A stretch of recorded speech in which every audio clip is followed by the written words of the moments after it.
السلام علیکم ورحمۃ اللہ وبرکاتہ۔ اعوذ باللہ من الشیطان الرجیم، بسم اللہ الرحمن الرحیم۔ ربی اشرح لی صدری ویسر لی امری واحلل عقدۃ من لسانی یفقہوا قولی۔ یا مقلب القلوب ثبت قلبک علی دینک، آمین ثم آمین برحمتک ارحم الراحمین۔ آج کو جو ہمارا لیسن ہے وہ آیت نمبر 49 سے ہے۔ اس آیت میں آل فرعون کا ذکر ہے، آل فرعون کے ڈوب جانے کا ذکر ہے، ان کی جو مشکلات وہ بنی اسرائیل پہ اٹھاتے تھے اس کے بارے میں ذکر ہے۔ جو آل فرعون ہے اسے مراد فرعون کی اولاد نہیں ہے بلکہ فرعون کا قبیلہ اور قوم ہے، جو مختلف جگہ پر مختلف کتابوں میں جو ملتا ہے وہ یہ ہے کہ فرعون کی کوئی اولاد نہیں تھی، اور جو فرعون کی قوم ہے اس سے یہ مراد ہے آل فرعون۔ چلے ہم پڑھتے ہیں۔ وائز اور جب نجیناکم چھٹایا ہم نے، یعنی کہ آزاد کرایا، نجات دلائی، نجیناکم نجات دلائی، یہ زیادہ آسان ہے آپ کو یاد کرنے کے لیے۔ جو یعنی کہ ملتے جلتے ہوں ان کو اگر آپ یعنی کہ بگنر یعنی کہ پہلی دفعہ پڑھ رہے ہوں تو آپ ایسے میننگ یاد کیا کریں جو کہ عربی کے الفاظ سے ملتے جلتے ہوں، اس سے آپ کو بہت آسانی ہوتی ہے۔ ایسے میں بتاتی ہوں تو 2-3 میننگ بتا دیتی ہوں، کچھ جن کے ہوتے ہیں، لیکن بعض کا ایسے بھی ہوتا ہے کہ جو میں بتا رہی ہوتی ہوں اور جو آپ کے سامنے اسکرین پہ شو ہو رہی ہوتی ہے میننگ وہ سیم نہیں ہوتے ہیں۔ تو وہ اس لیے سیم نہیں ہوتے ہیں کیونکہ میں 1-2 بتا رہی ہوتی ہوں، باقی کے میننگ اس پہ لکھے ہوتے ہیں، تو آپ نے وہاں سے پڑھنے ہوتے ہیں۔ اگر آپ اچھے اسٹوڈنٹ ہیں تو آپ وہاں سے بھی کیا کریں، اور جو میں بتا رہی ہوتی ہوں وہ بھی کیا کریں۔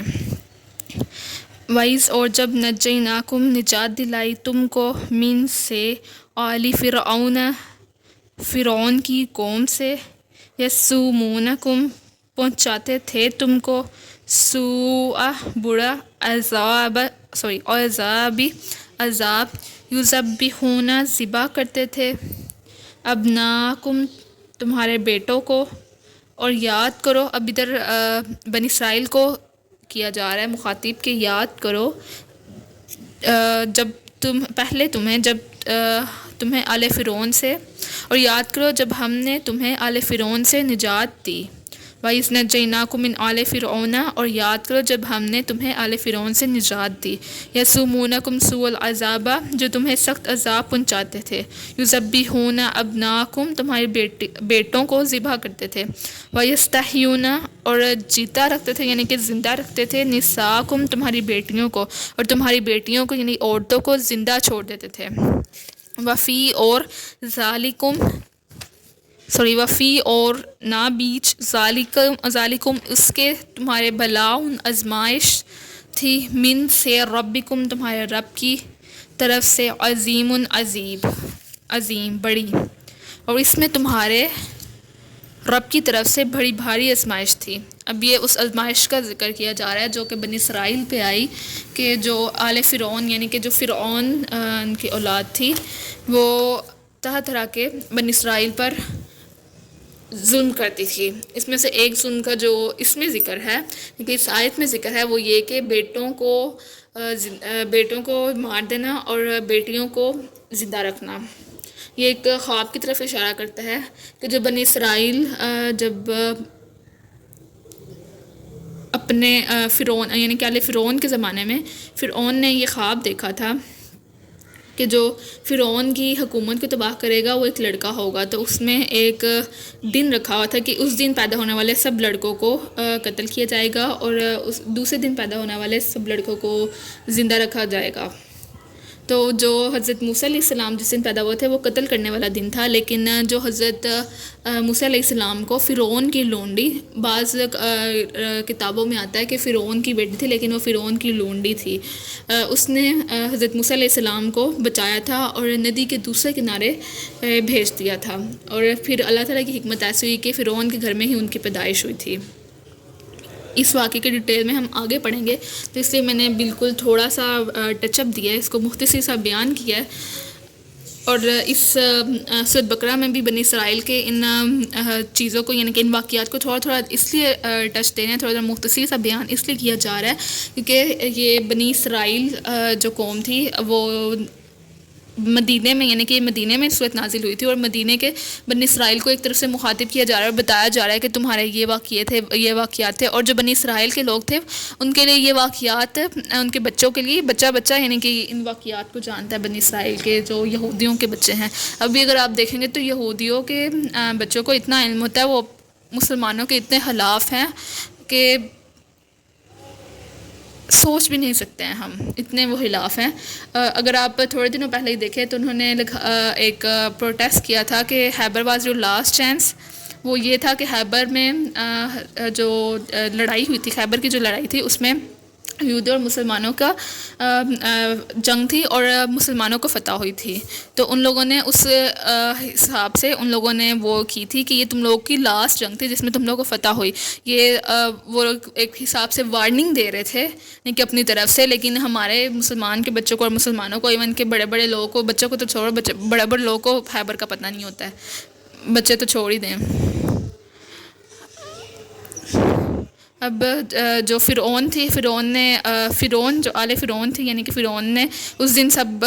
بچوں کو، یعنی کہ اس دن لڑکوں کو قتل کرتے تھے، لیکن اس دن اللہ تعالیٰ کی کرنی ایسے ہوئی کہ ان کی ہی محل سے ایک لڑکی نے، ایک لونڈی نے حضرت موسیٰ کو بچا لیا، اور پھر ان کے ہی محل میں ان کا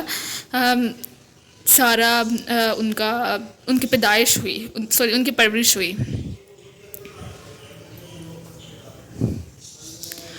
اور ادھر جو بیٹیوں کو زندہ رکھنے اس لیے رکھا جاتا تھا کیونکہ کچھ کام وغیرہ، یعنی کہ کام وغیرہ کرانے کے سلسلے میں بیٹیوں کو زندہ رکھا جاتا تھا۔ وائس اور جب فرقنا پھاڑا ہم نے بکم ساتھ تمہارے البحر دریا کو، اور اس وقت کو یاد کرو جب ہم نے تمہارے ساتھ دریا کو پھاڑا، فانجیناکم پس نجات دلائی تم کو، اغرقنا اور ڈبو دیا ہم نے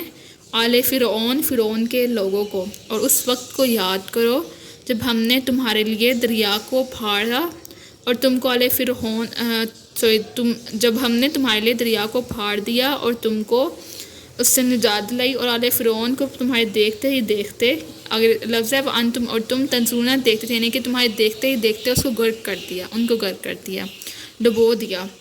وَإِذْ فَرَقْنَا بِكُمُ الْبَحْرُ، اور اس وقت کو یاد کرو جب ہم نے تمہارے لیے دریا کو پھاڑ دیا، فَأَنْجَيْنَاكُمْ اور تم کو نجات دلائی، وَأَغْرَقْنَا اور ڈبو دیا، وَأَغْرَقْنَا آلَ فِرْعَوْنَ وَأَنْتُمْ تَنْظُرُونَ اور آل فرعون کو تمہارے دیکھتے ہی دیکھتے غرق کر دیا۔ وَأَغْرَقْنَا غرق کے لیے بھی یوز ہوتا ہے لفظ ڈبونا اور غرق۔ اب جو یہ والی کیفیت تھی کہ جو دریا تھا اس کو پھاڑ دینا اور موسیٰ کی قوم کا ادھر سے گزر جانا، تو یہ ایک معجزانہ کیفیت تھی۔ اور جب آل فرعون وہاں سے گزرے تو فرعون کی ساری جو جنگی وہ تھے، جو جنگ کر رہے تھے، وہ لوگ سب ڈوب گئے، ان کا سارا مال ڈوب گیا۔ اور اس کے بارے میں ریسرچ بھی ہوئی تھی کہ 5-6 سالوں پہلے، تو انہوں نے اس دریا کا، جس دریا کے بارے میں کہا جاتا ہے کہ یہاں پہ فرعون کی قوم ڈوبی تھی، تو ان لوگوں نے ریسرچ کی تھی پراپر، تو ان کو پراپر کچھ وہ جو جنگی سامان ہوتا ہے وہاں سے وہ بھی ملا تھا۔ اور اس آیت میں ایک حساب سے دوبارہ یہودیوں کو تنبیہ کیا جا رہا ہے کہ یاد کرو ہم نے تمہیں اس وقت بھی بچایا تھا، اور اس وقت بھی تم پہ احسان کیے تھے، تم پہ نعمت کی تھی، اور تم کو ان لوگوں سے، ان ظالمین سے بچایا تھا، اور آل فرعون سے بچایا تھا۔ اور یہ ایک حساب سے، ایک قسم سے ایک معجزانہ ہی کیفیت تھی، یعنی کہ دیکھتے دیکھتے آپ کا دیکھو کہ کوئی آپ لوگ تو گزر آئے ہیں لیکن جو دوسری قوم تھی وہ غرق ہو گئی ہے، اور یہ ایک معجزانہ ہی کیفیت ہو سکتی ہے۔ اور اس کے بارے میں جو یوم عاشوراء کو یہ دن کہا جاتا ہے کہ یہ ہوا تھا، یعنی کہ فرعون کی آل کرک ہوئی تھی، اور جب آپ صلی اللہ علیہ وسلم مدینہ منورہ ہجرت کر کے گئے تھے تو آپ صلی اللہ علیہ وسلم نے مدینہ کے جو گرد نواح میں یہود لوگ رہتے تھے ان کے اس میں دیکھا تھا کہ وہ عاشوراء کے دن روزہ رکھتے تھے، تو آپ صلی اللہ علیہ وسلم نے اس روزے کا سبب دریافت کیا ان سے، تو پھر معلوم ہوا کہ جو فرعون تھا وہ اس دن ہی ڈوب کر ہلاک ہوا تھا، تو اس کے ہاتھ سے بنی اسرائیل کو اس دن نجات ہوئی تھی، یعنی بنی اسرائیل کو اس دن اس کا چھٹکارا ان سے ملا تھا، تو اللہ تعالیٰ کی نعمت کا شکر کرنے کے لیے موسیٰ علیہ السلام نے آج کے دن روزہ رکھا تھا، یعنی کہ اس دن عاشوراء کے دن روزہ رکھا تھا. اور جو یہود لوگ ہیں وہ بھی اس دن کا روزہ رکھتے ہیں اور اس کی یاد میں، یعنی کہ اللہ تعالیٰ کا شکر کرنے کے لیے روزہ رکھتے ہیں. تو آپ صلی اللہ علیہ وسلم نے بھی فرمایا ان لوگوں سے مجھ کو موسیٰ علیہ السلام کے شریک حال ہونے میں زیادہ حق ہے، اور یہ فرما کر آپ نے خود بھی عاشوراء کے دن یوم عاشوراء کو روزہ رکھا اور صحابہ کو بھی روزہ رکھنے کی تلقین کی ہے، حکم کیا ہے. صدق اللہ العظیم. السلام علیکم ورحمۃ اللہ وبرکاتہ.